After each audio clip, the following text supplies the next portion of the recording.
어쩌면요, 이때까지 제가 드렸던 메시지 중에서 오늘 메시지가 가장 중요할지 모르겠어요.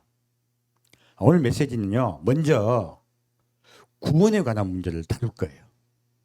왜냐하면 구원의 문제를 다 다루고 나야지 마지막 때 이제는 종말 신앙이냐 재림 신앙 이 부분을 좀 후에는 다룰 건데요. 가장 중요한 게 사실 구원이에요. 우리 이제 구원에 관해서 가장 많은 논쟁 중에 하나가 구원은 쉬운가 어려운가 하는 거예요. 첫 번째는. 두 번째는 그렇다면 어떻게 하면 구원을 받을 수 있을 것인가 하는 것이 가장 더 중요하겠죠. 한 몇 주 전일 거예요. 우리 교회 나오신 지 얼마 안 되신 성도분이 설교를 쭉 들으시더니 그런 말씀을 하시더라고요. 목사님, 이래서 구원이 안 되고 저래서 구원이 안 되면 그럼 구원받을 사람이 거의 없겠는데요? 라고 물으시더라고요. 제가 그 말씀을 듣고 역시 머리가 좋고 똑똑한 분이구나 라고 생각을 했어요. 그래서 제가 그분께 말씀드렸습니다. 그래서 제가 있는 겁니다. 구원을 쉽게 만들고 성도분들을 쉽게 구원받을 수 있게 도와드리기 위해서 앞에 단에 선자가 있는 것입니다. 라고 말씀을 드렸어요. 오늘 그 부분에 대해서 좀 말씀을 드리고자 해요. 마태복음 11장입니다.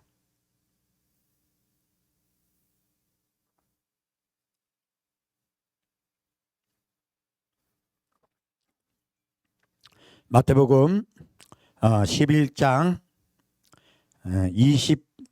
25절에서 30절까지 같이 읽겠습니다.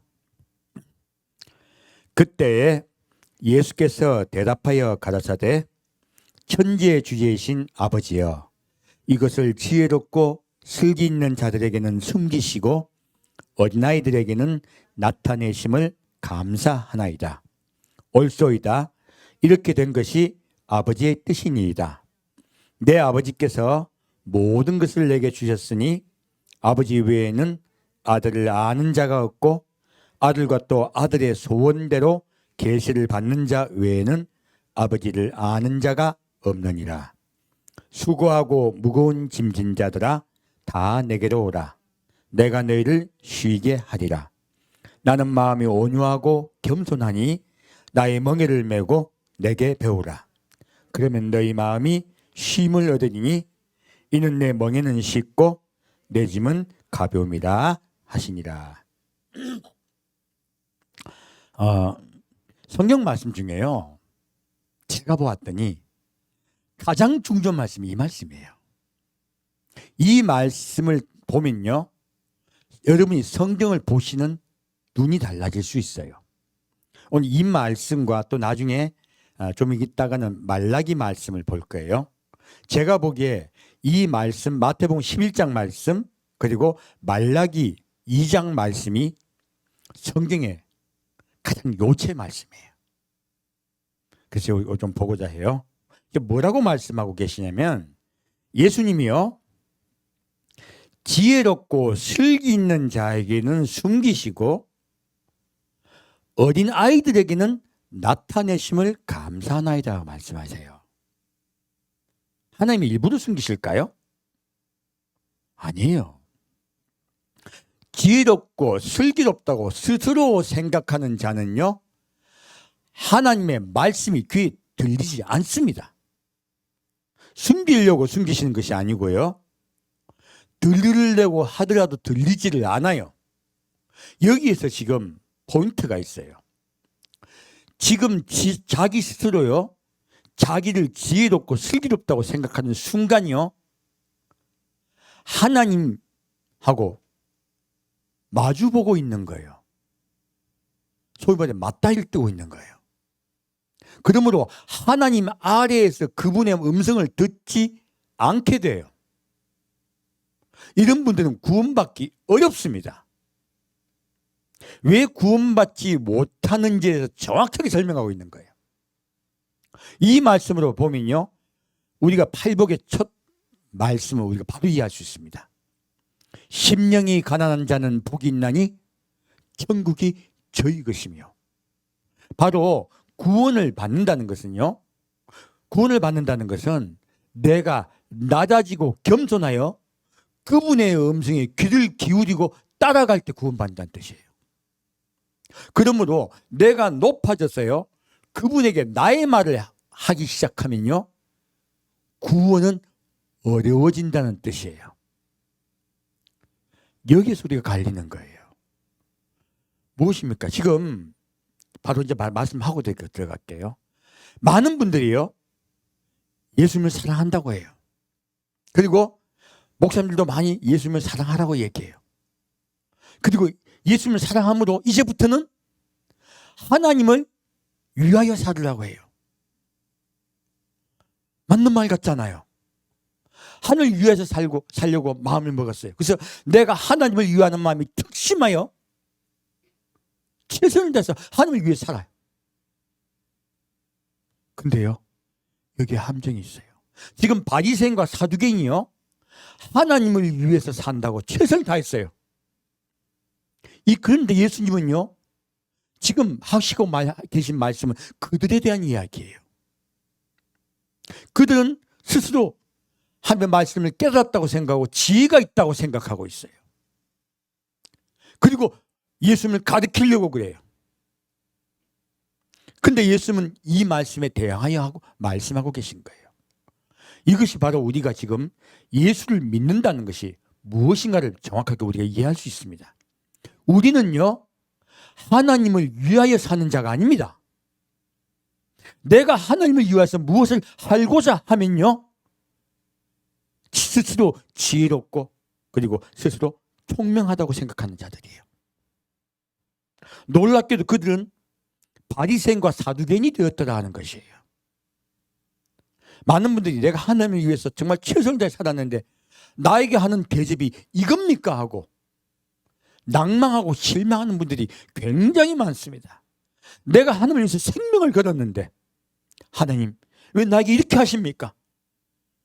라고 하는 말들을 수도 없이 해요. 아니에요. 왜 하나님은 이분들에게 축복하지 않으시고 이분들에게 함께하지 않으실까요? 이것은요, 성경 말씀의 정면으로 위배되기 때문이에요. 하나님은요, 나를 위하여 살라고 말씀하지 않으십니다. 우리 사람들이요, 착각을 한 거예요. 하나님을 위해 살면 하나님이 기뻐하실 거라고 생각을 해요. 아니에요. 내가 하나님을 위해 산다고 생각하는 그 믿음이 굉장히 좋은 믿음이라 생각해요. 그래서 나는 날마다 하나님을 위하여 5시간, 3시간, 10시간 기도하는 분들도 계세요. 이것들은 함정이에요. 하나님은요, 그런 것을 원하시는 게 아니에요. 그렇게 내가 하나님을 위해서 전도하고 선교하고 내가 어떨 때는 앞에 시위한 장면에 나가기도 하고요, 수많은 일들을 합니다. 하나님을 위하여 기꺼이 일을 하겠다 그래요. 아니에요. 우리가 먼저 해야 될 일은요, 낮아지는 것이에요. 우리가 먼저 해야 되는 일은요, 그분의 음성에 귀를 기울여야 돼요. 여기에서 실패했기 때문에 진짜 하나님이 원하시는 믿음을 가지지 못하는 경우가 많더라는 거예요. 그리고 하나님을 위한다는 많은 분들이요, 그래서 하나님을 위해 생명을 걸었다는 많은 분들이 입술이 굉장히 완악해요. 저도 유튜브에서 댓글들을 보면 말이 완악한 분들을 보면 제가 바로 분간합니다. 낮아지지 않았기 때문에요. 남에게 저주하기도 하고 원망하기도 하고 분노하기도 해요. 저희도 인터넷 글에 보면 저게 싹군 목자 그리고 뭐 온갖 얘기 다 해요. 괜찮아요. 괜찮긴 한데 중요한 건 저는 그분들의 영혼이 힘들어요. 마음에. 왜냐하면 높아지고 나면요, 보이는 게 없어요.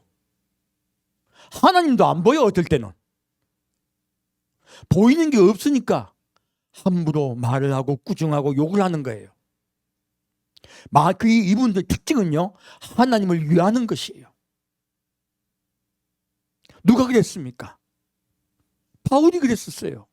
바울이 사울일 때요, 하나님을 위한 마음이 특심하여 하나님을 위해 생명을 걸었어요. 그래서 예수를 핍박했어요. 우리가요, 하나님을 위하는 마음이 특심하면요, 오히려 하나님에게 반하는 경우가 많습니다. 왜 그럴까요? 자기도 모르게요, 하나님을 위한다 이 단어에 내가 높아졌다는 뜻이에요. 그래서 예수님은 여기에서 바로 말씀하고 계세요. 무엇입니까? 어린아이들에게요. 하나님의 말씀이 누구 귀에 들린다? 어린아이에게요. 그들에게 구원이 임하는 것이에요. 그래서 여러분 한 분 한 분 마음이 어린아이 되시길 축원드립니다. 그리고 내 아버지께서 모든 것을 내게 주셨으니 아버지 외에는 아들을 아는 자가 없고 아들과 또 아들의 소원대로 계시를 받는 자 외에는 아버지를 아는 자가 없느니라 라고 말씀하세요. 무엇입니까? 지금 예수님은요, 복음의 주제에 대해서 말씀하고 계세요. 아버지께서 누구에게 모든 걸 주셨습니까? 예수님입니다. 그러므로 예수 외에는 그 누구도 어떤 권세도 없습니다. 이걸로 말씀드립니다. 다니엘 선자가요, 내가 하나님의 음성을 들었고 내가 하나님께 지시를 받고 계시를 받고, 아니 뭐 유튜브에 보면 스스로 다니엘 선자들 많아요. 그리고 하나님께서 보이시고 꿈에 환상에 말씀하시고 계속 말씀한다고 이야기해요. 그러면서요, 뭐라고 합니까? 예수님에 대해서 이야기해요. 쭉 이야기하는데 듣다 보면 내 말 안 들으면 안 듣는 거야. 누구 말? 내 말. 하나님이 내게 말씀하신 내 말. 이거 굉장히 주의하셔야 돼요. 마지막 때요, 성도들의 마음을 홀리는 자는 앞에 선자입니다. 그것이 유튜브에 영상을 올린 자든 교회 메시지를 전하는 자든 그들이 성도의 마음을 하나님께로부터 빼앗아요. 왜요? 우리 마음은요, 예수께에게만 가야 돼요. 앞에 다니엘 선자 없습니다. 오직 예수밖에 없습니다. 예수님 말씀하세요. 뭐라 말씀하십니까? 모든 권세는 예수께서 주셨습니다. 여러분 딱 예수에게만 집중하시면 돼요. 그리고 말씀하세요. 아버지 외에는 아들을 아는 자가 없고, 자, 하나님 말고는 예수를 아는 분이 없습니다. 그리고요, 아들과예요. 자, 아들과. 분명히 근데 하나님을 아는 자는 두 사람을 이야기하고 있습니다. 한 사람은요, 아들이에요. 두 번째는요, 아들의 소원대로 계시를 받는 자예요. 그래서 아까 지금 계시 받는 것을 말씀드린 거예요. 자, 어떤 계시예요? 이 마지막 때가 되면요, 계시가 확 찹니다. 유튜브 보십시오. 얼마나 많은 계시가 찼는지. 참 조심해야 돼요. 자기가 어떤 은혜를 받았다, 무엇을 받았다면서요, 하나님의 말씀이라고 막 올리는 분들이 얼마나 많은지 몰라요. 근데 어떤 계시입니까? 예수님이 인정하신 계시는 딱 한 개예요. 한 가지예요. 무엇입니까? 아들의 소원대로 계시를 받는 것이에요. 아들의 소원이 뭔데요? 아들의 소원은 간단합니다. 예수님의 이름의 뜻이, 예수란 뜻이 구원이란 뜻이에요. 그 마태복음 처음에 했던 말씀과 같이요, 임마누엘 하나님이라고 말하고 있습니다. 저가 우리와 함께 계시겠다 함이라. 그것이 아들의 소원이 무엇입니까? 내가 너희를 구원하여 너희와 함께 영원히 살겠다. 이것이 아들의 소원이에요. 그럼 여러분 잘 분간하셔야 돼요. 다른 것들은요, 다 예수님이 하신 말씀 아니에요. 여러분 축복받고 복받고 잘되고 은혜를 받아가지고 성령이 임재해가지고 흔들리고 금가루가 떨어지고 은가루가 떨어지고 병이 낫고 이적 기사가 일어나고 수많은 이야기들요, 그것들은 예수를 믿게 하는 표적들이에요. 표적은 아무것도 아니에요. 표적 없어도 돼요. 가장 중요한 건요, 여러분이 구원받고 예수와 함께 영원히 살도록 인도하는 계시예요. 이것 말고는요, 계시로 주님께서 인정하지 않습니다. 어떤 사람이 길을 가다가 너무 급해가지고 기도를 했더니 갑자기 버스가 4시간 거리 됐는데 금방 갔더래요. 그런 이야기 하다가 설교 끝내는 목사님 계시더라고. 어떤 아프리카 목사님이. 웃자라고. 웃자라고. 죽은 자가 살아났대. 죽은 자가 수도 없이 살아나는 기적이 일어났대. 어떤 아프리카 목사님 막 이야기하면서 이제 그분에 대한 간증 올리더라고. 웃자라고요. 팔이 쓱 생겼대. 웃자라고.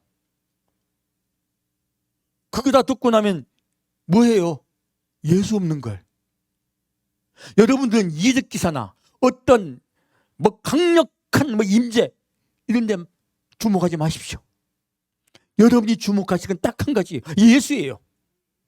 그분을 인하여 구원받는 것이에요.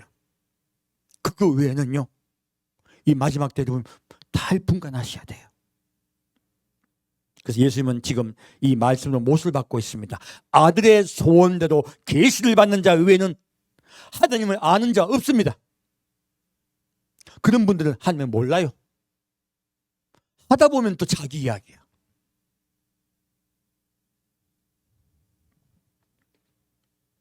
그래서 예수님은 이 말씀에 기초해서 말씀하세요. 무엇입니까?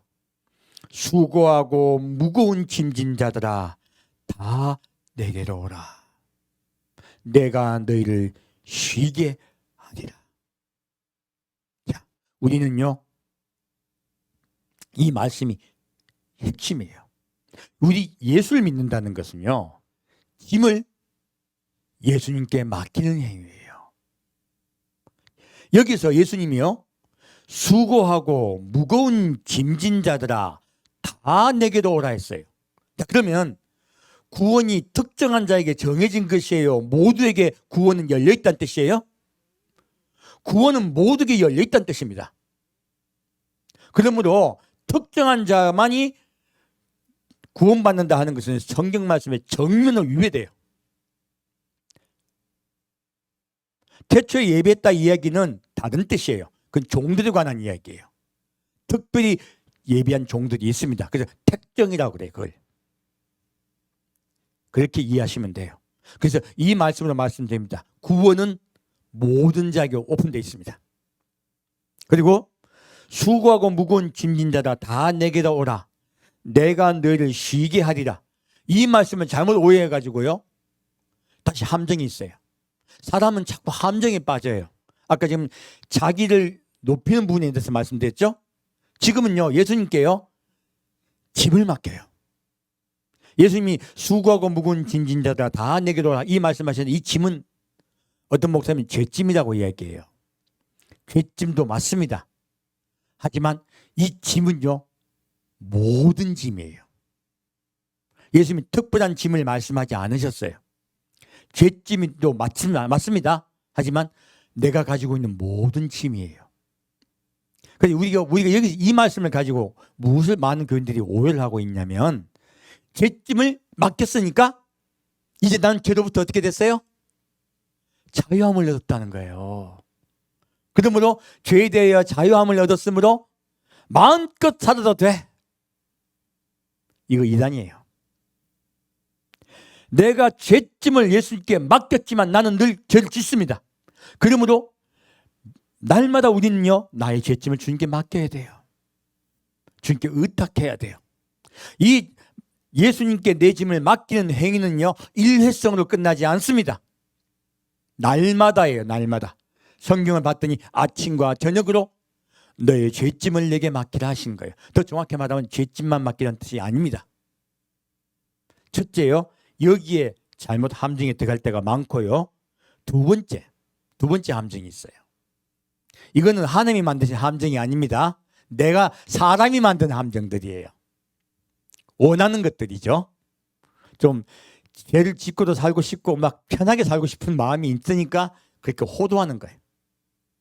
우리 마음에는 꾀를 냅니다. 그래서 하나님은 세상을 단순하게 만드셨으나 사람이 꾀를 내어 복잡하게 하였다고 전도서에 말씀하고 있습니다. 지금 다시 두 번째 함정이 있습니다. 무엇일까요? 내가 지금 하나님께 내 모든 짐을 맡겼어. 그래서 많은 교인들이 수도 없이 기도를 합니다. 하나님 아버지, 지금 내 아들이 대학교 합격해야 됩니다. 내 아들의 대학교 합격하는 걸 아버지께 맡깁니다. 기도해요. 아버지 맡아 주옵소서. 함께하여 주옵소서. 내 남편 승진시켜 주옵소서. 하나님이 맡아 주옵소서. 이제 나는 가볍습니다. 할렐루야. 나는 응답받았습니다. 하나님, 정확히 말씀드릴게요. 예수님은요, 내가 네 짐을, 너의 원하는 소원이죠. 너의 원하는 소원의 짐을 대신 맡아주겠다고 말씀하신 적이 없어요. 여기 이 문구 구절에 있잖아요. 내가 대신 맡아주겠다는 구절이 있습니까? 없습니까? 없어요. 그러면 내 짐들을, 내 근심하고 걱정, 막 남편 걱정, 아이 걱정, 수많은 걱정들이 있어요. 이 걱정들을 예수께 다 맡겼고, 예수님이 알아서 잘 내게 내 걱정을 다 알기 때문에 그분께서 해줄 거다 믿고 매일 기도해. 예수님이 그 기도 들어주실까요? 이 기도가 맞는 걸까요? 우린 대부분 기도가 그런 거라고 생각해요. 이게 내 짐을 맡겼다고 생각해요. 그리고 이게 무슨 뜻인 줄 아십니까? 하나님이 내 헬퍼야. 내 짐꾼이에요. 이거 하나님을요, 나의 도움자로만 여겨버리는 거예요. 나를 돕고 나를 위하여 있는 존재가 되어버리는 거예요. 더 정확히 말하면 하나님을요, 나의 돕는 자로 만들지 마십시오. 그분 우리 아버지세요. 하나님은요, 너의 모든 소원의 짐, 근심의 짐, 우리는 매일마다요 소원의 짐과 근심의 짐을 지고 살고 있습니다. 먹고 사는 문제가 얼마나 힘듭니까? 먹고 사는 문제가 힘들기 때문에 아버지께 우리가 호소할 때가 많습니다. 근데 예수님은 뭐라고 말씀하십니까? 들에 핀 백합을 보라, 산의 새를 보라, 그렇게 말씀하세요. 그리고 무엇입니까? 이런 작은 것들도 먹이고 입히시거늘 하물며 너일까 보냐, 믿음이 적은 자들아. 주님이 이런 것에 대해서 기도하라 하십니까? 기도하지 말라고 하십니까? 먼저 그의 나라와 그의 의를 구하라 말씀하세요. 무엇입니까? 너희가 구원받는데 집중하라고 말씀하세요. 너희가 구원받는데 집중하라고 말씀하시는데 우린 자꾸 우리의 짐을 주님께 맡긴다고 그 행위를 기도라고 이야기해요. 기도는요, 그분께 우리가 사실은 내려놓는 작업이에요. 맡겨놓고 안심한다는 작업이 아니고요, 내려놓는 작업이에요. 예수님은 너의 짐을 내 앞에 내려놓으라고 하세요. 우리 기도, 아침과 저녁의 기도의 행위는요, 우리의 마음의 생각, 소원, 근심, 걱정들을요, 죄짐만이 아니죠. 그런 것들을 내려놓는 행위예요. 그런 것들을 내려놓고 구원에 집중하는 거예요. 그분에게 집중하고 구원에 집중하는 거예요. 그러므로 낮아진 단계에서요, 그분께 나의 것들을 내려놓는 행위예요. 과거 이렇게 소원에 집중하고요, 그리고 내 근심 걱정에 집중하죠. 이것에 의해서 종교가 생긴 거예요. 기독교 말고 이것에 딱 붙잡혀 있으면요, 예수 믿는 것하고 불교 믿는 것하고요, 샤머니즘하고 다를 게 하나도 없습니다. 교회가 그렇게 타락을 해버리다 보니까요, 무엇이 나왔습니까? 종교는 하나다예요. 하나다. 그래가지고 뭐 이상한 행위들 많이 하고 있죠. 요즘 그래서 전 세계 교회들이 타락해버린 거예요. 이것은요, 다 안에서요, 예수님의 음성 대신 다른 이야기를 들려줬더니 다른 종교하고 똑같아진 거예요.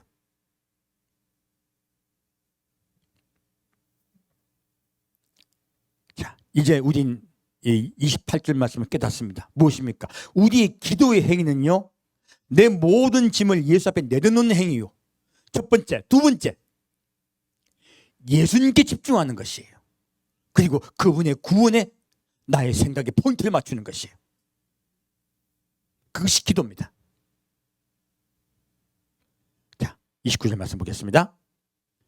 나는 마음이 온유하고 겸손하니 나의 멍에를 메고 내게 배우라. 그러면 너의 마음이 쉼을 얻으리니 이는 내 멍에는 쉽고 내 짐은 가벼움이라 하시니라. 이 말씀에요, 답이 있어요. 예수님은요, 구원이 쉽다고 이야기하고 있습니다. 그렇다면 하나님은요, 구원을 쉽게 하기 위해서 예수를 보내신 거예요. 쉽게 우리가 구원받게 하기 위해서 예수님을 보낸 거예요. 그런데 그 구원을 누가 어렵게 만들고 있습니까? 사람이 스스로 어렵게 만드는 거예요. 짐을 내려놓지 않으려고 하는 거예요. 첫째는 높아지려는 마음 때문에요. 하나님께 그분의 음성에 귀를 듣지 못하고요. 오지 못하고요. 두 번째는 짐을 내려놓는 것이 아니고 짐을 맡기는 행위를 하고 있어요. 짐을 내려놓아야 돼요. 맡기면 안 돼요. 짐을 맡기는 행위는 모든 종교 신앙이 다 하고 있습니다. 모든 다른 이타 종교도 똑같이 그렇게 하고 있습니다. 기독교 다를 바가 하나도 없는 거예요. 기독교는요, 짐을 맡기는 행위를 하는 종교가 아닙니다. 예수님 앞에 짐을 내려놓는 것이에요. 그리고 이제 이렇게 짐을 내려놓기만 하면요, 이렇게 짐을 내려놓지 못하다 보니까 구원이 어려워진 거예요. 우리의 장애물은 우리예요. 구원 못 받게 나를 막는, 내가 구원 못 받게 막는 나의 장애물은 납니다. 나를 내려놓고, 그리고 내 생각과 내 판단과 그리고 내 소원과 내 근심 걱정을 예수 앞에 다 내려놓을 때, 이게 다 짐들이에요. 이런 것들 다 내려놓고 그분께 이제 귀를 기울이는 거예요. 귀를 기울이기만 하면 구원은 쉽다고 말씀하신 거예요. 자, 구원은 쉽습니까? 어렵습니까? 구원은 쉽습니다. 다만 그 구원이 임하기 위해서는 내가 먼저 해야 될 일이 있는 거예요. 첫째, 예수께 가야 돼요. 둘째, 그분의 그 사랑 앞에 굴복해야 돼요. 무릎을 꿇어야 돼요. 그래서 무릎을 꿇다 파라크라 얘기한 거예요. 그리고 하나님께서 축복하시죠. 이것이 신앙의 기초예요. 두 번째는 그분께 무릎을 꿇고요. 세 번째는요, 내 모든 짐을 내려놓고요. 그리고 그분의 음성에 귀를 기울이는 거예요. 이게 구원의 행위예요. 이렇게만 하신다면요, 구원은 쉽습니다. 자, 여기서 말씀하세요. 나는 마음이 온유하고 겸손하니. 자, 하나님은 하나님을 위해서 무슨 일을 하기를 원하십니까? 그분의 온유하고 겸손하신 성품을 배워서 나도 그렇게 되기를 원하십니까? 하나님은요, 예수님은요, 우리가 무엇을 하는 걸 원하지 않습니다. 무엇을 하기를 원하시는 게 아니고요, 어떠한 자가 되기를 원하시는 거예요. 예수님은 우리를 불쏘시개 쓰려고 안 하세요. 여러분 스스로 불쏘시개 되지 마세요. 여러분은 배우는 자가 되시기를 축원드립니다. 나는 마음이 온유하고 겸손하니 내게 와서 배우라 하신 거예요. 그냥 배웁니까? 아닙니다. 그냥 배운다고 생각하면 큰일 나세요. 첫째요, 우리가 배워야 될 것은요, 그러면 단에 있는 자는요, 딴 말 한 개도 할 거 없어요. 예수 가르치는 거예요. 예수. 구원 가르치는 거예요. 구원을 받을 수 있게 여러분의 마음을 돌이키는 거예요. 그게 단의 선자가 할 일입니다. 나는 마음이 온유하고 겸손하니 나의 멍에를 메고요. 자, 첫째요, 그때 예수님 당시에 제가 늘 말씀드립니다. 예수님 때 이스라엘은, 우리나라는 소 한 마리만 가지고 논을 갈았죠. 왜? 한국의 흙은 부드러워요. 이스라엘의 밭은요, 돌덩어리입니다. 돌이 많아요. 그래서 우리 성경에 보면은 돌로 어떻게 하라? 치라라고 되어 있죠. 왜 돌로 치라 했을까요? 바로 옆에 있어. 이스라엘은요, 돌밭이야, 돌밭. 그렇기 때문에요, 밭을 가는데 힘들어요. 그래서 소 한 마리 가지고는요, 밭을 못 갑니다. 소가요, 최소한 2마리 혹은 4마리예요. 그래서 엘리사가 엘리야를 따라갈 때요, 소 4마리를 잡아먹었습니다. 그걸 따라갔습니다. 그래서 멍에를 맨다는 것은 함께, 유두예요. 홀로가 아닙니다. 함께 예수를 따라가는 거예요. 멍에를 맸다는 것은 한 음성으로 예수를 따라간다는 거예요. 그래서 예수님은요, 한 음성으로 모이기를 원하세요. 그리고 예수를 따라가기를 원합니다. 단의 선자가요, 다른 이야기하면요, 그건 단의 설 자격이 없어요. 단의 선자는 예수만 이야기하면 돼요. 온유하고 겸손하신 예수의 성품을 가르쳐야 돼요. 성도들이 이렇게 바뀌게. 어떤 교회 갔더니 아주 마음이 순하고 착한 분이 오셨어. 그런데 시간이 지나고 났더니 아주 완악하고 세고 함부로 말하는 자로 바뀌는 경우가 많아요. 제가 옛날 그런 교회를 다녔었어요. 제가 그런 교회를 갔는데 처음 갔을 때는 너무 힘들었어, 저하고 아내가. 그래서 한 달 다니다가 도저히 못 견디겠더라고. 그래서 기도를 했습니다. 하나님, 왜 이런 교회를 보내셨습니까? 그때 하나님이 3년만 사역하라 하시더라고요. 우리에게 사역이라고 얘기하셨어요. 우리 뭔데? 그냥 성도인데. 하나님이 나가지 말라 하셔가지고 그게 붙잡혀가 계속 너무너무 힘들었어요. 왜 그렇게 힘들었냐면 목사가 성도를 높였기 때문에 그래요. 목사가 성도를 높아지고 났더니 함부로 말하고요, 함부로 꾸중하고, 그리고 높아진 자기가 남에게 어떤 일을 해도요, 전혀 개의치 않아요. 조금 이따 또 말씀을 드릴게요. 제가 그때 얼마나 놀랐는지 몰라요. 성도를 높이는 건 죄악입니다. 성도를 구원받았다고요, 착각하게 만드는 거 죄악입니다.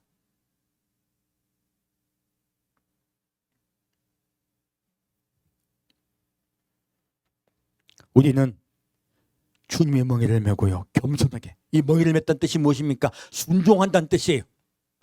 낮아져야 순종합니다.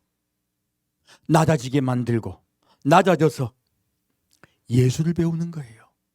예수는 어떤 자가 배울 수 있습니까? 낮아져야 배워요. 그리고 이렇게 낮아져 예수의 성품이 들어오면요, 예수님의 성품이 내 마음속에 부어지면요, 무엇이 들어와요? 그리하면 너희 마음이 쉼을 얻으리라. 이것이 기독교의 요체예요. 하나님은 우리 사람을요, 하나님과 하나 되게 하여 마음에 쉼이 있고 곧 평화예요. 평화롭게 행복하게 살려고 사람을 만드신 거예요. 여러분은 여러분의 마음에 평화가 가득 넘치고 행복하게 사는 여러분 되시길 축원드립니다. 이것이 기독교의 전부예요. 그리고 예수님 말씀하세요. 이는 내 멍에는 쉽고. 자, 함께 낮아져서 예수님을 따라가는 거 어렵다, 쉽다? 쉽다. 낮은 자는 쉽습니다. 높은 자는요, 멍에를 팍 차고 나갑니다. 예수님의 매시는 멍에, 그 멍에를 따라 순종하며 따라갑시다. 그리고 온유하고 겸손한 사람이 됩시다. 그리고 내 짐은 가벼움이라. 주님은요, 우리에게 새로운 짐을 주신다고 이야기하고 있어요. 무슨 짐일까요? 사랑의 짐이에요. 이 짐은 무거운 짐이 아닙니다. 사랑의 짐이에요. 자, 볼까요? 이제 우리가 성경 말씀을 사람의 생각 말고요, 하나님의 뜻을 우리가 아는 것이 얼마나 중요한지 모릅니다. 자꾸 인간의 생각을 넣어버리면요, 엉뚱한 거로 변화돼요. 하나님은 이것을 가지고 더 정확하게 우리에게 말씀하고 있는 곳이 있습니다. 볼까요? 출애굽기입니다. 출애굽기 20장입니다. 하나님은 사람을 아세요. 그러므로 하나님은요, 우리에게요, 엄하게 말씀 이미 하셨어요. 누가 안 듣습니까? 내가 안 듣습니다.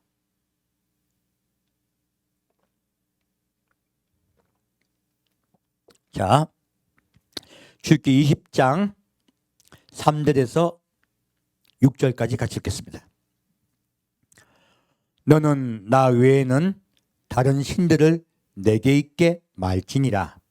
너를 위하여 새긴 우상을 만들지 말고 또 위로 하늘에 있는 것이나 아래로 땅에 있는 것이나 땅 아래 물속에 있는 것에 아무 형상이든지 만들지 말며 그것들에게 절하지 말며 그것들을 섬기지 말라.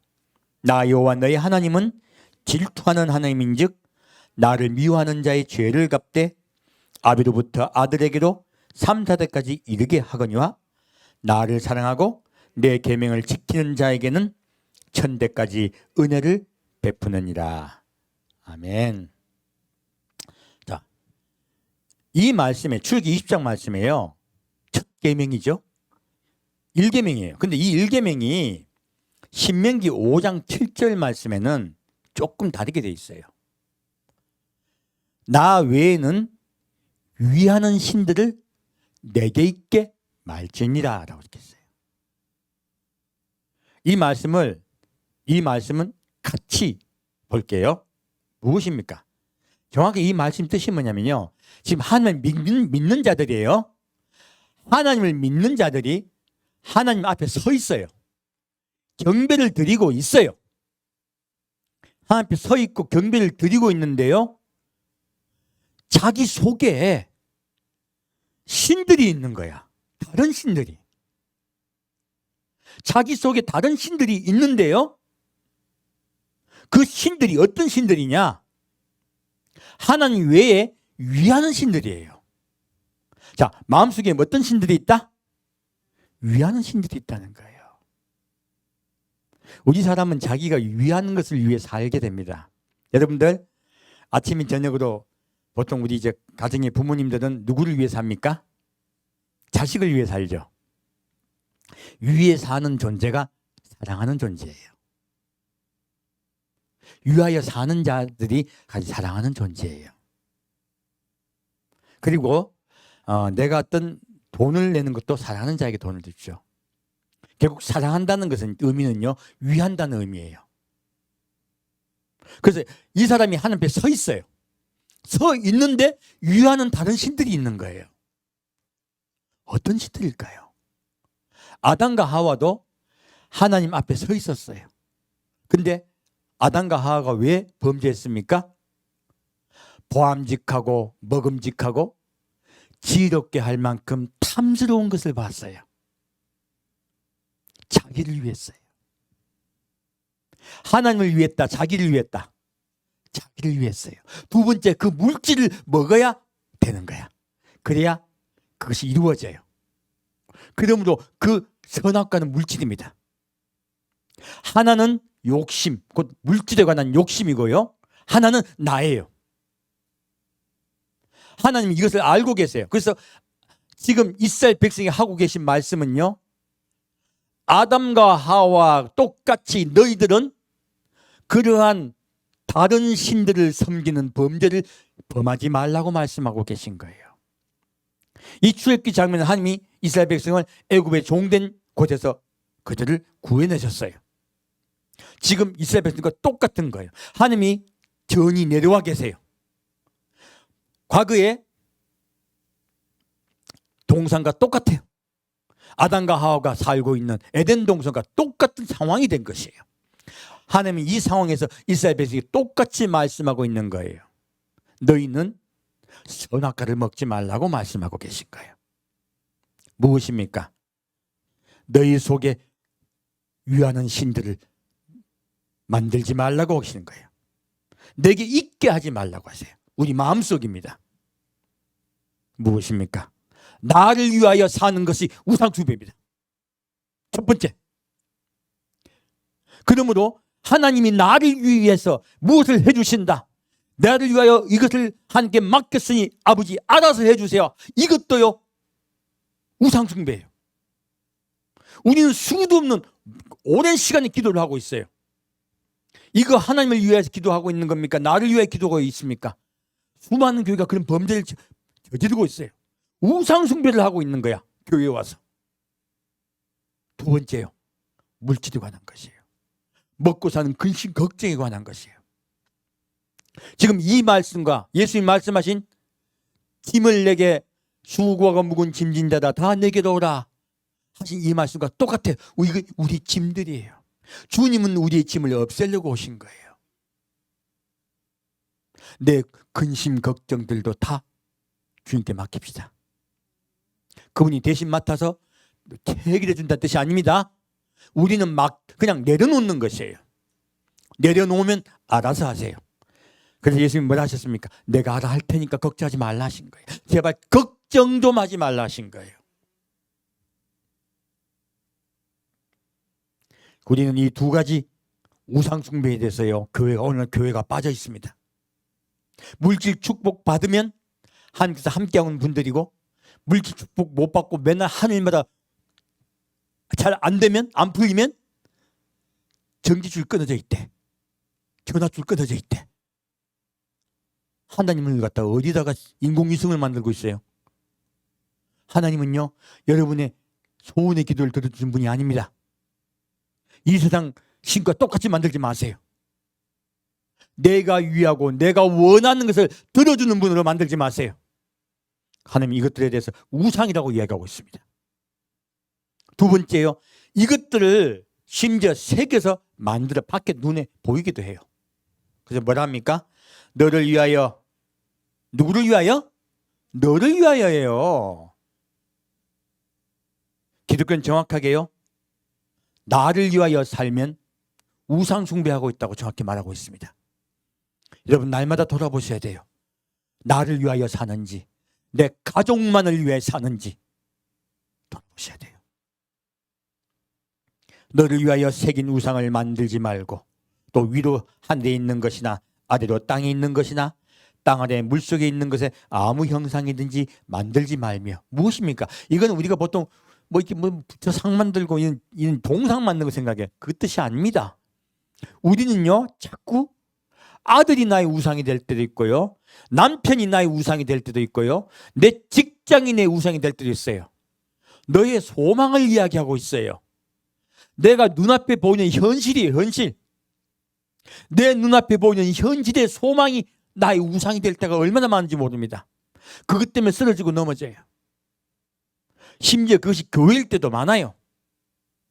교회를 위하여, 교회가 유지되기 위하여 성도를 함부로 굴게 하는 분들도 많습니다.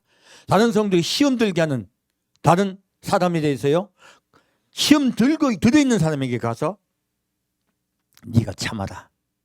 네가 그리스도인의 마음으로 참아라. 왜? 제 교회 안 나가게 하려고. 아닙니다. 꾸준히 해야 돼요. 그래야 시험에 들지 않아요. 작은 자, 어린아이에게도요 천사가 매일 하나님을 뵙습니다. 공정해야 돼요. 하나님 그것을 말씀하고 있습니다. 그래서요 우리가 나도 모르게 바깥에 눈에 보이는 것에 나의 우상을 삼더라는 거예요. 나를 위하여. 결국은 목사가 이렇게 말하는 건 자기를 위하여인 거거든요. 교회가 유지되게 하기 위해서요. 왜? 그 사람 헌금 많이 내. 이 시험 받은 자는 헌금 별로 안 내. 얘 나가면 안 되는 거야. 얘는 나가도 돼. 이거 함께 벌 받습니다. 큰일 납니다. 그래서요 지금 눈에 보이는 것으로 우상을 삼지 말라고 말씀하고 계신 거예요. 오늘 우리가 가장 범하기 쉬운 것들이에요. 이 말씀에 뭐라고 말했습니까? 그것들에게 절하지 말며 그것들을 섬기지 말라. 네 삶은 그들을 위해 살지 말라는 거예요. 그것들을 위하여 살지 말라는 것이에요. 이것들이 우상이라고 말씀하시는 겁니다. 그리고 나 여호와 너희 하나님은 질투하는 하나님인즉 나를 미워하는 자의 죄를 갚되. 무엇입니까? 이렇게 하나님보다 다른 것을 위하여 사는 것을요, 하나님을 미워하는 행위라고 말씀하고 계세요. 여러분 돌아보셔야 돼요. 여러분들은 하나님을 일본으로 사랑하신 여러분 되시길 축원드립니다. 나를 사랑하고 내 계명을 지키는 자에게는 천대까지 은혜를 베푸느니라. 그러므로 하나님을 사랑하는 것이 1번이 되고요, 다른 것들은 그분에게 짐을 내려놓는 것, 그것이 바로 구원받는 것이에요. 바로 1, 2 계명에서요 구원이 확정됩니다. 사실은 1, 2 계명에 의해서 구원이 완전히 확정이 되어버려요. 그러므로 여러분, 이 말씀으로 말씀드립니다. 우리의 모든 짐들을 주 앞에 내려놓읍시다. 이 짐들은 알고 보니까 죄짐이기도 하지만요, 내 마음속에 있는 우상들이에요. 먼저 내 마음속에 있는 우상들을 예수님 앞에 내려놔야 돼요. 그리고 그분의 음성에 귀를 기울이고 그분을 배우는 것이에요. 자, 그러면 좀 더 깊게 볼게요. 그러면 어떻게 하나님을 사랑할 것인가 하는 거예요. 아까 제가 처음에 말씀드렸어요. 내가 예수를 위한 마음이 특심하다고 이야기했어요. 근데 더 중요한 말이 있어요. 예수를 위한 마음이 특심하대요. 더 중요한 말이 있어요. 무엇일까요? 하나님을 사랑하는 방법이에요. 그 방법에 대해서 좀 보겠습니다. 말라기 2장 말씀입니다. 오늘 보니까 주제 못 들어가겠다. 제목 바꿔야 되겠네. 너무 중요해서 드릴 말씀이 너무 많다 보니까. 자, 말라기 2장 못다 전한 말씀은 다음 주 전하겠습니다. 자, 말라기 2장 1절부터 4절까지 같이 읽겠습니다. 너희 제사장들아, 이제 너희에게 이같이 명령하노라. 만군의 여호와가 이르노라. 너희가 만일 듣지 아니하며 마음에 두지 아니하며 내 이름을 영화롭게 하지 아니하면 내가 너희에게 저주를 내려 너희의 복을 저주하리라. 내가 이미 저주하였나니 이는 너희가 그것을 마음에 두지 아니하였음이니라. 보라, 내가 너희의 종자를 견책할 것이요 똥 곧 너희의 절기의 희생의 똥을 너희 얼굴에 바를 것이라. 너희가 그것과 함께 제하여 버림을 당하리라. 만군의 여호와가 이르노라. 내가 이 명령을 너희에게 내린 것은 너희와 나의 세운 나의 언약이 항상 있게 하려 함인지를 너희가 알리라. 자, 우리가 구약 말씀을, 제가 성경 말씀을 봤더니요, 제가 중요한 성경 말씀이 있다고 말씀드렸죠. 창세기, 룻기, 아가서, 그리고 신약 말씀에는 요한복음, 요한계시록 이렇게 말씀드렸었어요. 근데 한 복음이 더 추가합니다. 바로 말라기예요. 말라기 말씀이 이렇게 중요한 줄 몰랐어요. 이 말라기 말씀이 왜 중요하냐? 보통 말라기 말씀은 3장, 4장 말씀 때문에 보통 전하거든요. 10계명, 11조에 대한 이야기, 그리고 마지막에 엘리야가 대신 온다는 이야기, 먼저 온다는 이야기, 이걸로 전한단 말이에요. 근데요, 말라기 말씀은 하나도 뺄 게 없습니다. 이 말라기 말씀은 제가 또 여러분께 많이 말씀드릴 거예요. 자, 먼저 볼게요. 예수님이요, 하나님이 제일 먼저 하신 말씀이 제사장들에게 이야기하고 있어요. 그리고 명령하고 있어요. 이 명령은요, 반드시 들어야 된다는 뜻이에요. 그리고 만군의 여호와가 이르노라. 너희가 만일 듣지 아니하며 마음에 두지 아니하며 내 이름을 영화롭게 하지 아니하면이에요. 무엇입니까?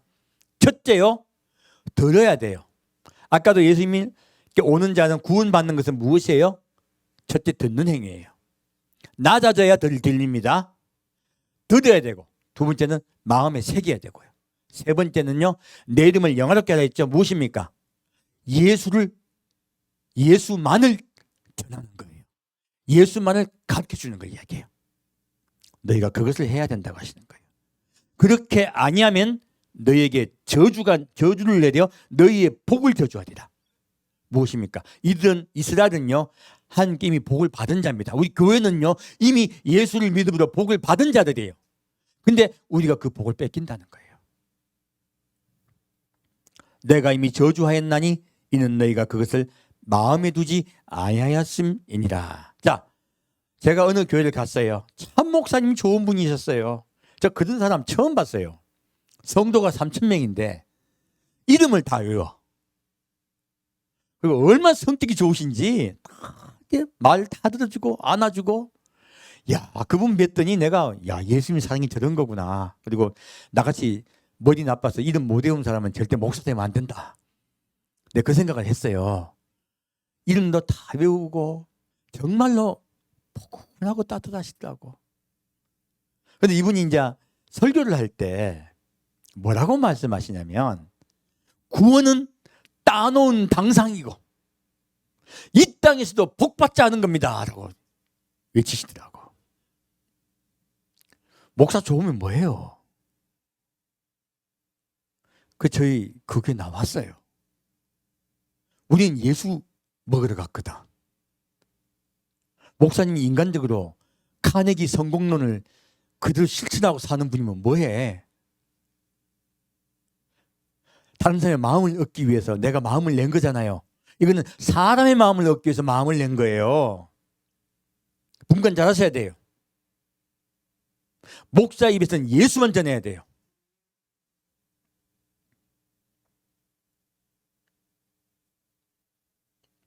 그래서 하나님 말씀하세요. 너희가 예수를 믿고 알게 되고 그분을 따라 살지 아니하면 내가 저주를 내리라는 거예요. 앞에 단의 선자는 예수만 전하라는 거예요. 마음에 새기고. 그리고 하나님께서요, 저주하고 똥을 바르겠다. 이게 무엇입니까? 구약 말씀을 볼 때 우리가 제일 힘든 말이 이런 말씀이에요. 막 죽여버리겠단 말이에요. 한두 번 나와야지. 하나님은 그러면 그 힘든 분이에요? 아니면 저주 내리고 막 걸핏하면 벌 주는 분이에요? 아니면 부드럽고 사랑이 많은 분이에요? 구약만 보면 나도 힘들었어요. 그래서 말라기 말씀 볼 때도요, 전부 다 와, 하나님 무섭네 하는 거예요. 아니요, 하나님의 진심은 밑에 내려와 있어요. 왜 그럴까요? 자식이 말을 안 들어. 말을 안 들으면 어떻게 해요?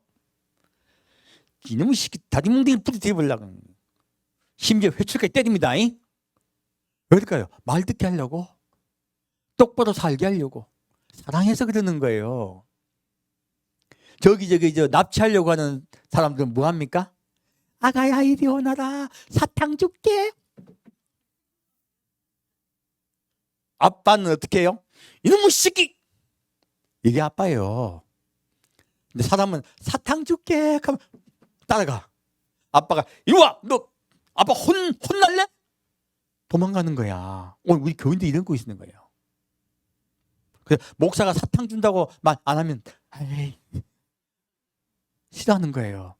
여러분, 사탕 먹다가 끌려갑니다. 누구? 납치범한테. 조심하셔야 돼요. 지금 뭐라고 하나님 왜 그렇게 꾸중하고 계시냐? 죽이려고 꾸중합니까? 살려고 꾸중하고 계십니까?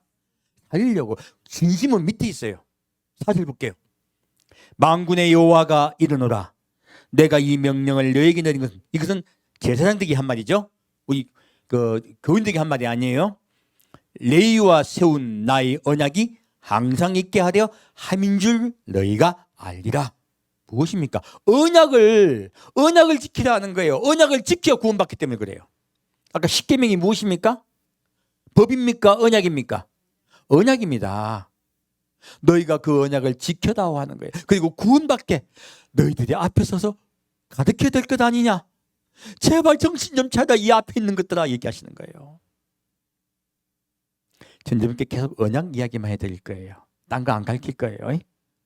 그리고 예수님께 더 가까이 나아가게 할 겁니다. 그래 구원을 받기 때문에 그래요. 우리 항상 언약을 굳게 붙잡읍시다. 자, 그리고 다시 5절부터 9절까지 같이 읽겠습니다. 레위와 세운 나의 언약은 생명과 평강의 언약이다. 내가 이것으로 그에게 준 것은 그로 경외하게 하려 함이라. 그가 나를 경외하고 내 이름을 두려워하였으며 그 입에는 진리의 법이 있었고 그 입술에는 불의함이 없었으며 그가 화평과 정직한 중에서 나와 동행하며 많은 사람을 돌이켜 죄악에서 떠나게 하였느니라. 대저 제사장의 입술은 지식을 지켜야 하겠고 사람들이 그 입에서 율법을 구하게 되어야 할 것이니 제사장은 만군의 여호와의 사자가 되미언을 너희는 정도에서 떠나 많은 사람도 율법에 거치게 하도다. 나 만군의 여호와가 이르노니 너희가 레위의 언약을 파하였느니라. 너희가 내 도를 지키지 아니하고 율법을 행할 때 사람에게 편벽되이 하였으므로 나도 너희로 모든 백성 앞에 멸시와 천대를 당하게 하였느니라 하시니라. 제가 지금 말라기 말씀은 하나도 뺄 게 없다고 말씀드렸죠. 말라기 말씀은요 하나도 뺄 게 없습니다. 자, 볼게요. 이제 언약에 대한 말씀하고 있죠. 자, 하나님이 이스라엘 백성 곧 레위와 세운 언약이 십계명을 얘기하고 있죠. 자, 십계명의 언약을 왜 주셨다고 말씀하고 있습니까? 같이 읽겠습니다.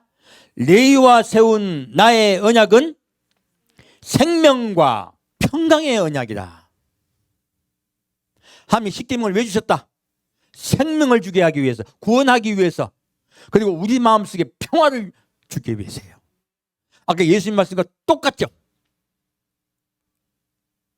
그렇게 하기 위해서 언약을 주었다는 거예요. 그리고 우리는 아침과 저녁으로 십계명의 언약을 날마다 읽자고 한 거예요. 그리고 마음에 새기고 삶 속에 실천하고 살자고 한 거예요. 그 중에 가장 중요한 것이 1계명, 2계명입니다. 하나님 우리를 구원하기 위해서 언약을 늘 명심하라고 하신 거예요. 그로 경외하게 하려 합니다. 무엇입니까? 하나님을 어떻게 하랴? 경외하는 것이에요. 우리 예수님 사랑하게 되면요, 예수님 사랑합니다 하고 이제 맞다이 놓기 시작하는 분들 많아요. 어떻게 맞다이 놓을까요? 하나님, 내가 열심히 기도했는데 왜 안 들어주십니까? 왜 나는 병이 들었습니까? 왜 내 생활은 궁핍합니까? 왜 난 이렇습니까? 왜 나는 이렇게 못생기게 태어나겠습니까? 온갖 이야기예요. 자, 경외하게 되면 그런 말 할 수 있습니까? 없습니까? 없어요. 어떻게 감히 왕 앞에 가가지고 신하가 왕이 신하와 친숙하게 지낸다고 신하가 왕에게 함부로 굴 수 있습니까? 없죠. 하나님 여호와 앞에 갈 때요, 우리는 낮아져서 가야 돼요. 경외하게 하려 함이라 하셨어요. 왜?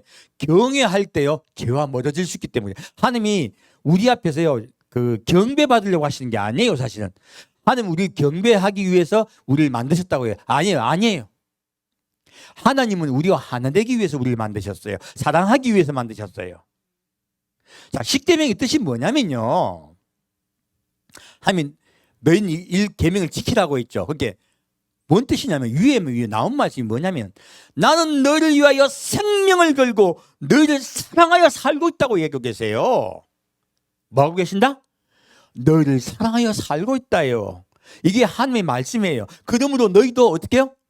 나를 사랑하여 살아다오 해요. 이게 십계명의 뜻이에요. 나는 마음을 다하고 뜻을 다하고 성품을 다하고 내 모든 목숨을 다하여 너희를 사랑하고 있다 뜻이에요. 그러므로 나를 깨달아 알아. 너희도 그렇게 나를 사랑하여 다오 해요. 근데 우리가 왜 하나님이 경외하라고 말씀하냐면, 부자지간에도요, 부부지간에도 너무 벽이 없어 버리면은 막 함부로 말하고 자기의 뜻을 관철시키려고 그래. 부부끼리 왜 싸웁니까? 내 뜻을 관철시키려고 하다 보니까 싸우는 거예요. 왜 내 말 안 들어? 이러기 때문에 싸우는 거예요. 제가 옛날에 우리 집 이야기를 해드릴게요. 우리 아버지하고 엄마하고 매일 싸웠어요. 와, 그럼 집이 지옥입니다. 저는 날마다 집을 나갔어요. 집을 나가서 늦게 들어왔습니다. 그래서 공부한다는 핑계로. 집에 있으면 마음이 불안해서 공부를 못했어요, 사실은. 아버지는 늘 저보고 왜 집에 안 있고 밖에 자꾸 나가냐고 구중을 하셨어요. 우리 아버지는 자기 뜻을 관철시키는 거왕이셨어요. 매주마다 주일만 되면 30분 동안 무릎을 꿇고 아버지 말을 듣고 있었어요. 아버지 잔소리. 그 소용없습니다. 사람은 자기 뜻을 세우고 있어 이미. 30분 동안 한 귀도 듣고 한 귀도 흘려가고 있다고. 뭐 하냐고. 근데 우리 아버지가 누구한테 그러고 있었냐? 엄마한테. 우리 엄마가 아버지 말을 들어주려고 했어. 근데 매일 그러는 거야. 싸움이 안 날 수가 있나요? 그래서 제가 우리 아버지 엄마 사시는 걸 보고서 깨닫는 게 있어요. 아, 결혼생활 할 때 잘 하려면 내가 내 뜻을 아내에게 관철시키지 않아야 되겠다. 그렇게 딱 결심을 한 거야. 결혼을 하면서 나는 좋은 남편이 될 거야 라고 생각을 했어요. 왜? 몇십 년 동안 깨닫은 거거든. 근데 그걸 실천하고 살려고 다 결혼해서 살았어요. 그랬더니 생각하지 못한 복병이 있더라고. 이제는 아내가 저에게 자기 뜻을 관철시키기 위해서 날마다 잔소리를 하는 거예요.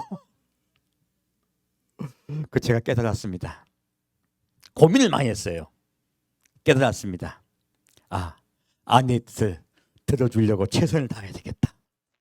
그래야 싸움이 안 나겠다. 그랬더니 진짜 싸움이 안 나더라고. 그래서 여러분, 한 분은 누군가요? 내 뜻을 관철시키지 않으려고 최선을 다해야 되고요. 상대방이 말하면 가급적 들어주려고 최선을 다해야 안 싸웁니다. 이게 부부싸움 안 하는 방법이야. 한 명이 누군가는 죽어야 돼. 둘 다 죽으면 좋지만 쉽지 않죠. 그렇게 말씀드립니다. 지금 뭐 이야기하고 있냐면 하나님이 우리에게요. 하나님이 그걸 경외하게 하라 하신 거는 무엇입니까? 내 뜻을 관철시키게 하려 하지 말라는 거예요. 내 생각, 내 뜻을 함께 관철시키려고 하는 것은 우상숭배이기 때문에 그래요. 그래서 경외하게 하려 한다는 말씀은요. 너의 우상으로 나에게 다가오지 말라는 뜻이에요, 사실은. 그래서 하나님이 위험으로 오신 거예요. 이제 왜 주님이 위험으로 오신 이해 가시죠? 너의 위험으로 내게 오지 말라는 거예요. 그리고 하나님을 경외하며 두려워할 때요. 그분의 말씀 따라 계명을 곧 그분의 언약을 우리가 지키게 돼요. 그래야 구원받기 때문에 말씀한 거예요. 그래서요. 여러분 잘 분별하셔야 돼요. 내가 높아지거나 또한 내가 예수님을 사랑한다고 하면서요. 그분과 나에게 너무 격이 걷게 되면요. 무조건 나의 뜻을 주님께 관철시키려고 그래요. 아니요. 짐을 내려놓으셔야 돼요. 주 앞에 경외함으로. 그런 자가 구원받습니다. 오늘 좀 그런 부분에 대해서 좀 분류를 해서 말씀드리는 거예요. 다시 10절부터 12절까지 같이 읽겠습니다. 우리는 한 아버지를 가지지 아니하였느냐? 한 하나님이 지으신 바가 아니냐? 어찌하여 우리 각 사람이 자기 형제에게 괴사를 행하여 우리 열조의 언약을 욕되게 하느냐? 유다는 괴사를 행하였고 이스라엘과 예루살렘 중에서는 가증한 일을 행하였으며 유다는 여호와의 사랑하시는 그 성결을 욕되게 하여 이방의 신의 딸과 결혼하였으니 이 일을 행하는 사람에게 속한 자는 깨는 자나 응답하는 자는 물론이요 만군의 여호와께 제사를 드린 자도 여호와께서 야곱의 장막 가운데서 끊어버리시리라. 자, 지금 이제요 하나님을 율법을 곧 언약을 어떻게 지키는가 지키는 방법에 대해서 이야기하고 있습니다. 볼까요? 핵심이죠. 자, 우리는 한 아버지를 가지지 아니하였냐. 이 진심이에요. 하나님 진심. 첫째요. 하나님은 언약을 지키게 하기 위해서 내가 너에게 경외하게 하고 그리고 벌도 주게 하신다는 거예요. 왜요? 언약을 지켜야 구원받기 때문에 내가 너에게 두렵게 왔다는 것이에요. 구약의 하나님이 두렵게 된 이유는요, 두려운 하나님이 우리에게 찾아오신 이유는 구원하기 위함이에요. 그리고 10절 말씀, 어떻게 실천하고 살 것인가요? 법을, 우리가 언약을 지키는 방법이에요. 우리는 한 아버지를 가지지 아니하였느냐. 무엇입니까? 우리 아버지는 몇 명? 한 분. 그러므로 이 말씀 뜻이 뭐냐? 너하고 너 옆에 있는 사람 뭐다? 형제다. 자, 옆에 분하고 자 인사합시다. 형제님 사랑합니다. 형제님 사랑합니다. 무엇입니까? 너희는 형제다예요. 어찌하여 우리 각 사람이 자기 형제에게 괴사를 행하여 우리 열조의 언약을 욕되게 하느냐? 무엇입니까? 이 괴사는요, 미르바라 그래요. 히브리어로 속임, 거짓, 사기 이런 뜻이에요. 무엇입니까? 겉으로는 사랑한다고 그래. 겉으로는 좋다고 이야기해. 속으로는요, 내가 저거를 통해 이익을 얻어야 될 텐데. 저것한테 내가 쟤한테 어떤 이야기를 해가지고 제가 나를 보면 와, 막 좋다고 이야기하게 해야 될 텐데. 여기 카네기야. 카네기 성공론을 보면요, 메소드가 나오고요, 마인드가 없어요. 제가 옛날에 카네기 성공론을 열심히 읽었거든요. 대학교 들어갈 때. 왜냐하면 이제 책을 좀 좋아해가지고 열심히 읽었어요. 읽다가 한 번 읽고 버려버렸어요. 봤더니 마인드가 없더라고. 방법을 자꾸 가르쳐주는데 마음은 안 가르쳐주더라고. 그래서 야, 이거 뭐예요? 이중인격 되겠다 싶어서 사업 성공하기 위해서는 이중인격자가 되라. 뭐 그런 뜻이야. 위하는 척하고 자다해주는 척하고 상대방에게 어떻게 뭐 환심을 사서 상대방의 돈을 얻어낼까. 이게 카네기 성공론의 요체예요, 요체.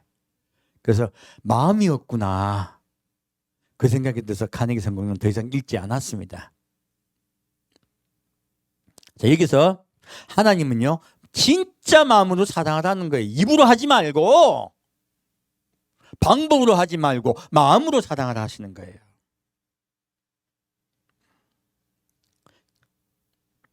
그래서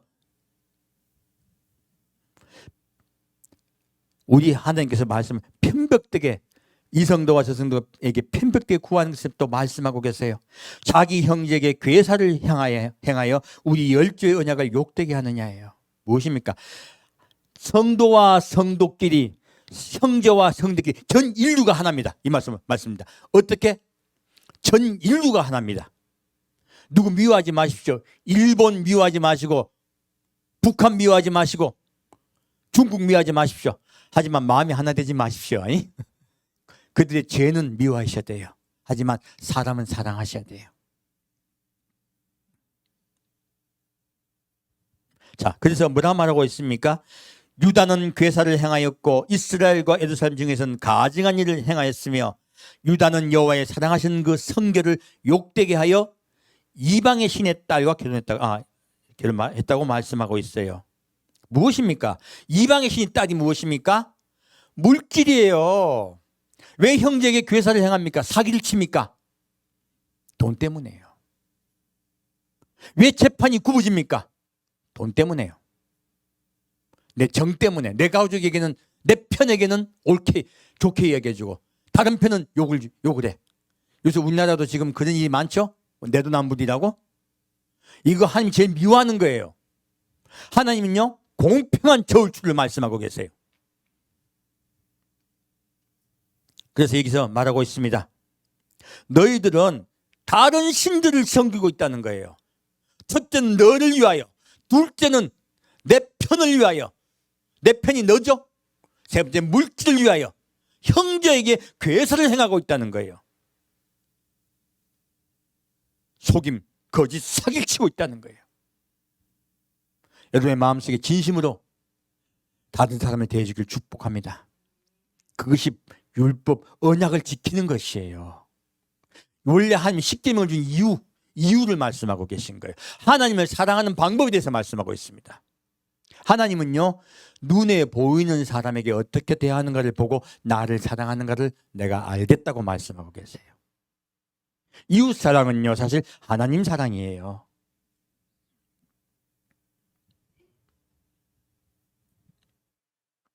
자, 다시 13절부터 15절까지 같이 읽겠습니다. 너희가 이런 일도 행하나니 곧 눈물과 울음과 탄식으로 여호와의 단을 가유게 하도다. 그러므로 여호와께서 다시는 너희 허물을 돌아보지도 아니하시며 그것을 너희 손에서 기꺼이 받지도 아니하시거늘 너희는 이르기를 어찌미니까 하는도다. 이는 너와 너의 어디서 취한 아내 사이에 여호와께서 일찍이 증가하셨음을 이남이니라. 그는 내 짝이요 너와 맹약한 아내로되 내가 그에게 괴사를 행하도다. 여호와는 영이 유효하실지라도 오직 하나를 짓지 아니하셨느냐? 어찌하여 하나만 지으셨느냐? 이는 경건한 자손을 얻고자 하심이니라. 그러므로 내 심령을 삼가 지켜 어디서 취한 아내에게 괴사를 행치 말지니라. 아멘. 자, 지금 하나도 제가 뺄 게 없다고 말씀드렸죠? 무엇입니까? 지금 두 번째는 단에서요, 눈물과 울음과 탄식으로 예배드려요. 기도드려요. 근데 하나님이 이걸 기뻐하십니까? 안 기뻐합니다. 구중하고 계세요. 그러므로 여호와께서 다시는 너희 허물을 돌아보지도 아니하시며라고 했어요. 그 이사야 말씀은요, 누가 내 성전을 좀 닫아줄 자 없냐고 말씀하세요.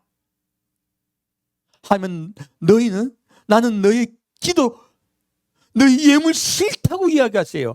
진짜 기도와 진짜 예물은 삶입니다. 이곳은 예수의 뜻을 가리켜서 삶에 예수의 뜻을 행하고 살게 하기 위해서 여러분이 모이시는 거예요. 예배 행위 자체가 구원의 행위가 아니라는 거예요. 너희는 예배 행위에만 집중하고 있다는 것이에요. 그리고 이렇게 우리가 주님께 열심히 기도하고 눈물로 기도하며 탄식하며 주 앞에 나와서 헌금하고 예물하고 주님께 간절히 기도하고 있는데 왜 우리가 안 풀립니까? 내 삶이 돌아보지 않습니까? 하고 눈물로 기도하고 있다는 거예요. 금식 기도하고 헌금하고 뭐라고 말씀하고 있습니까? 기꺼이 받지 않겠대요. 왜 안 받겠다고 말씀하십니까? 밑에 답이 나와 있어요. 어디서 취한 아내 사이에 여호와께서 일찍 증가하셨습니다. 그는 내 짝이요 너와 맹약한 아내도 돼. 너는 그에게 괴사를 행하도다. 무엇입니까? 15절 말씀이요, 바로 이 기독교의 모든 기독교의 핵심이에요. 같이 읽겠습니다. 여호와는 영이 유효하실지라도 오직 하나를 짓지 아니하셨느냐? 어찌하여 하나만 지으셨느냐? 이는 경건한 자손을 얻고자 하심이니라. 그러므로 내 심령을 삼가 지켜 어디서 취한 아내에게 괴사를 행치 말지니라. 무엇입니까? 아담을 통하여 하와를 만드셨다는 거예요. 하나만 만드셨다는 거예요. 무엇입니까? 너희는 하나다. 자, 옆에 분 보고 얘기했어. 아까 형제라 얘기했죠? 더 중요한 말씀. 우리는 하나입니다. 옆에 사람 보고 얘기합시다. 우리는 하나입니다. 자, 아프리카도, 유럽도, 북한도 모든 인류는 하나입니다. 하나님만의 한 형제요, 하나입니다. 그래서 하나님은요, 너희는 하나이다예요. 그러므로 괴사를 행치 말라는 거예요. 핍박하고 그리고 억울하게 하고 그리고 그들에게요 상처 주지 말라는 거예요. 너희는 핍박하고 억울하게 하고 상처 주면 네가 높아졌어요. 네가 높아져서 그들에게 상처 주고 있다는 거예요. 대표적인 걸 가정을 이야기하고 계세요. 가정은 대표적인 겁니다. 너희는 하나 되기를 힘쓰라 하시는 거예요. 교회는요 하나 되기를 힘쓰기 위해서 모이는 것입니다. 자, 16절에서 같이 읽겠습니다. 이스라엘 하나님 여호와가 이르노니 나는 이혼한 것과 학대로 옷을 가리는 자를 미워하노라. 만군의 여호와의 말이니라.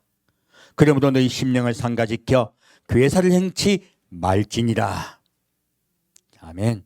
지금 하나님이 뭘 말씀하고 계시냐면요, 나는 너희를 사랑하여 하나로 만드셨고 나와 하나 되어 함께 살자고 만드셨다고 얘기하고 있어요. 이것이 성경 전체 핵심이에요. 하나님 우리에게 경배받으려고 만드신 게 아니고요, 우리와 하나 되어 한 가족 되어 살기 위해서 우리를 만드신 거예요. 그러므로 너희는 삶 속에 하나 되게 하나 되어라 하시는 거예요. 하나 되기 위해서 낮아지고 겸손해져야 되는 거예요. 그리고 그걸 실천하고 그 사랑을 실천해야 살아가시는 거예요. 이것이 하나님과의 언약을 지키는 방식이에요. 이웃을 사랑하는 것은요, 언약을 지키는 방법입니다. 그럴 때 믿어주세요. 그리고 말씀하세요. 16절 말씀 뭐라 말씀하십니까? 이혼하는 것 무엇입니까? 상대방을 미워하는 것이죠. 용서하지 않는 것이죠. 학대의 옷을 가리는 것 무엇입니까? 이거 아까 형제에 관한 이야기예요. 내가 돈이 많고 내가 좀 잘났고 뭐 한다고 형제를 학대하는 것, 함부로 말하고 함부로 굴고, 말도 있고 재물도 있고 뭔 게 있죠. 함부로 굴고 사기치고 남같이 굴는 것, 이것을 미워한다고 하신 거예요. 하나님은 두 가지 비유로 말씀하시고, 하나는 가족 관계, 하나는 사회 이웃 관계. 이 두 가지를 내가 마음을 낮춰서 형제와 같이 사랑할 때, 하나가 되려고 할 때, 최선을 다할 때 나는 너희와 하나 될 것이며 너희를 구원할 것이라고 말씀하고 있습니다. 이 언약은, 십계명의 언약은 사랑입니다. 바로 하나님과 사랑하는 방법이에요. 우리는 하나님을 경외함으로 사랑함으로써 형제를 사랑하고 가정 아내를 사랑합시다. 남편을 사랑합시다. 그렇게 하나 됩시다. 주님은 이렇게요, 너희가 낮아지고 겸손하여 하나 되어 섬기는 자 되어 사랑하라고 말씀하고 있습니다. 그런 자 반드시 구원하십니다. 오늘은요, 구원에 대해서 말씀을 전했습니다. 사랑하는 여러분, 삶 속에 주의 사랑과 은혜가 함께 하시기를 축원드립니다. 함께 듣겠습니다. 사랑하는 주님, 오늘은 주님께서 우리를 얼마나 구원하기를 원하시는지 전했습니다. 주님께서 구원을 쉽게 하기 위해서 생명을 주셨습니다. 그러므로 우리가 그 주님의 언약을 지키도록 최선을 다하겠습니다. 낮아지겠습니다. 겸손하겠습니다. 온유하겠습니다. 그리고 형제를 사랑하겠습니다. 아내를 사랑하겠습니다. 예수님 본받는 우리 되어 온전히 하나님의 사랑을 되게 아버지 인도하여 주옵소서. 이는 하나님이 마음을 다하고 뜻을 다하고 목숨을 다하고 성품을 다하여 우리를 사랑하였음을 우리가 깨달았기 때문입니다. 주님, 그렇게 주님을 사랑하겠습니다. 주여, 우리와 영원히 함께하여 주옵소서. 주 예수 이름으로 기도합니다. 아멘. 주님에 마치겠습니다. 하늘에 계신 우리 아버지여, 이름이 거룩히 여김을 받으시오며 나라의 임하옵시며 뜻이 하늘에서 이루어진 것 같이 땅에서도 이루어지이다. 오늘날 우리에게 일용할 양식을 주옵시고 우리가 우리에게 죄지은 자를 사하여 준 것 같이 우리의 죄를 사하여 주옵시고 우리를 시험되지 말게 하옵시며 다만 악에서 구하옵소서. 대개 나라와 권세와 영광이 아버지께 영원히 있사옵나이다. 아멘.